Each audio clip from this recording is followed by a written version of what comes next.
Hello friend, good morning and જય માતાજી. કેમ છો બધા? અને બધાએ ચા પીધી.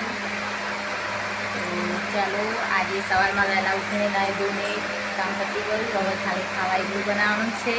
અને આજે માન્યા પણ રેડી થઈ ગઈ છે નાહી ધોઈને.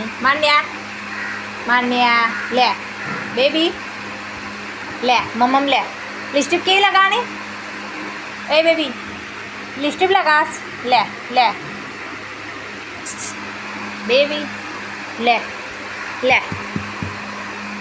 તો જો માન્યા રેડી થઈ ગઈ છે આજે જલ્દી. લે લે. તો આજે માન્યા બેન રેડી થઈ ગયા છે જલ્દી. અને સવારમાં લિપસ્ટિક લઈ લીધી છે, કારણ કે એને લિપસ્ટિક લગાવી છે. બેબી લે.